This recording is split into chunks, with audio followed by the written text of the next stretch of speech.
तो फाइनली भाई साहब एपिसोड में पंडित जी दौड़ दौड़ के आते हैं मंदिर। रुकिए वसुंधरा जी, मेरे को कुंडली देखने में गलती हो गई, बल्कि राही की और प्रेम की कुंडली मैच होती है। बल्कि मैच तो छोड़ो, अगर राही प्रेम की जिंदगी में आ गई तो प्रेम कहाँ का कहाँ पहुंच जाएगा, ये प्रेम की कुंडली बता रही है। फिर पीछे से डायलॉग बाजी होती है। प्रेम बोलता है, अगर कुंडली कान्हा जी किसी के गुण मिलाना चाहे, किसी को मिलाना चाहे, तो कुंडलियां क्या दिशाएं भी बदल जाती हैं। अगर विश्वास हो प्यार में तो सब कुछ हो सकता है। रिश्ता जोड़ने से रिश्ता बनता है, रिश्ता तोड़ने से नहीं।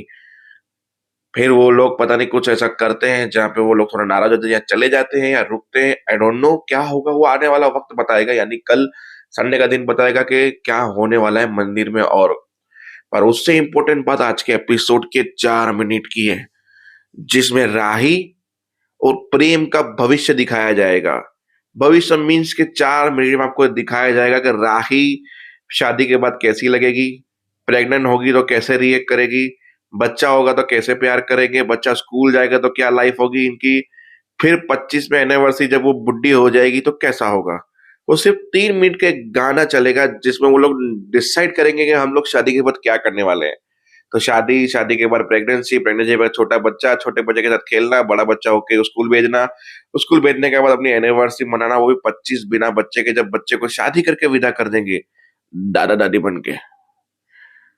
वाह, 3 मिनट में राही और प्रेम का सब कुछ दिखा दिया गया। अब छोड़ो इस बात को, आते हैं मुद्दे पे। जहां अनुपमा और किंजू बेबी बातें कर रहे हैं रसोई में कि राही ऐसे घर में कैसे एडजस्टमेंट करेगी, जहाँ एक पानी पूरी की बात पे इतना तमाशा हो जाता है। बोला डर उसी बात का है।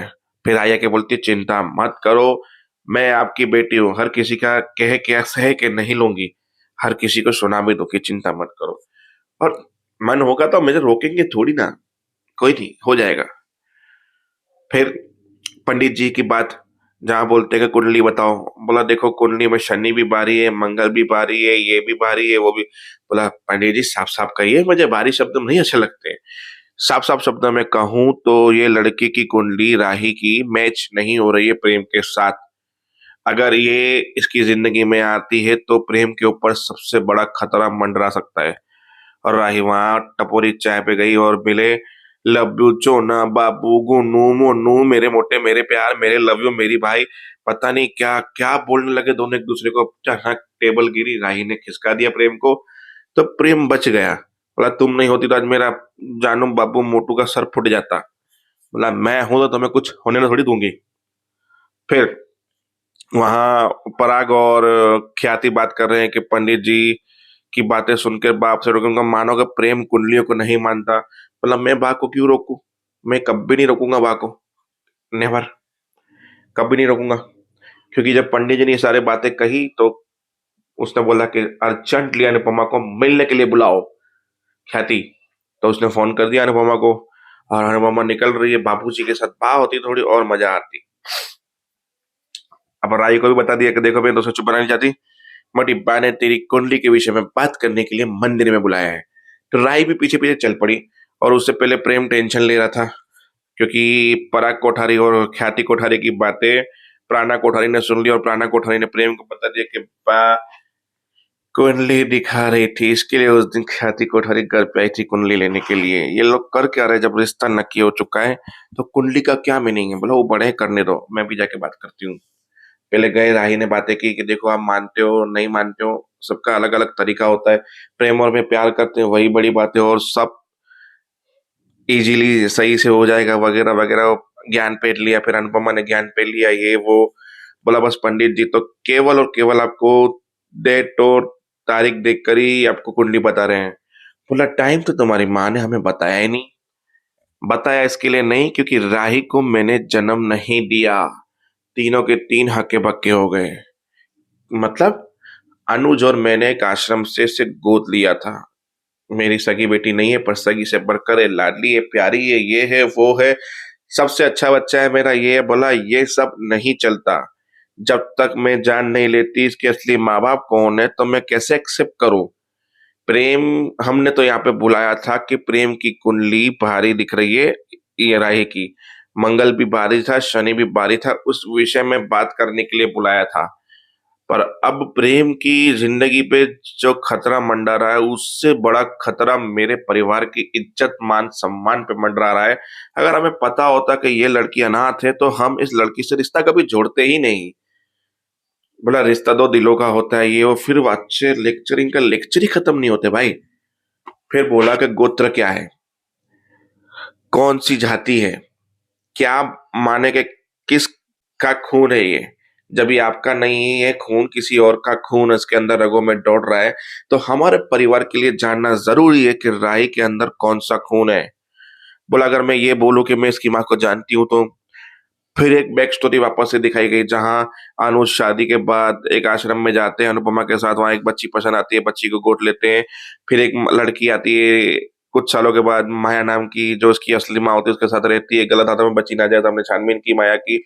माया ने इसके लिए वहां पे उसको छोड़ा था कि वो अपना करियर बना सके, कुछ अच्छी बन सके, और वो ये हो सब कुछ हो सकते। फिर उसकी माँ मर गई, और उसके बाद इसकी पूरी जिम्मेदारी मेरे पास आ गई। फिर वो मन में सोच रहा है गौतम से इतनी बड़ी बात मिस कैसे हो गई। अभी तो गौतम वापस से अगर रिसर्च करेगा तो पता चलेगा कि माया ने उसको छोड़ा क्यों था, और एक्चुअली में माया थी कौन। ये तो अभी किसी को पता ही नहीं है। ये पता तो शायद शादी के बाद झटके लगे, या शादी के दिन कोई ऐसा बड़ा झटका लगा दे टीली की जैसे, मजा तब आएगा। खैर छोड़ो, ये सब कुछ पता चला। फिर बोला कि हम एक्सेप्ट नहीं कर सकते, क्योंकि हमारे परिवार में गोत्र, खून, ये सब कुछ देखा जाता है, और इस लड़की का तो ना खून का पता है ना आता पता। वो लड़की बोल रही दो परिवार मिलने चाहिए। अबे तेरा तो कोई परिवार ही नहीं है। बोला रुक जाइए वसुंधरा जी, आप एक माँ के सामने उसकी बच्ची को अनाथ बोल रहे हैं। जो अनाथ है उसे अनाथ ही कहेंगे ना। आप उसका परिवार तो नहीं है, आपने उसकी देख रेख की है।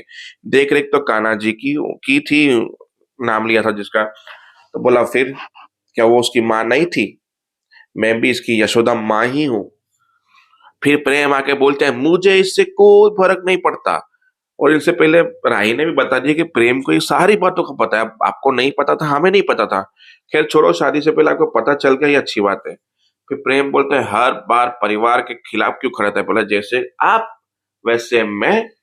आपने भी मेरी माँ को साइड पे रख के अपनी माँ के खिलाफ जाके, अपने परिवार के खिलाफ जाके इस औरत से शादी की थी।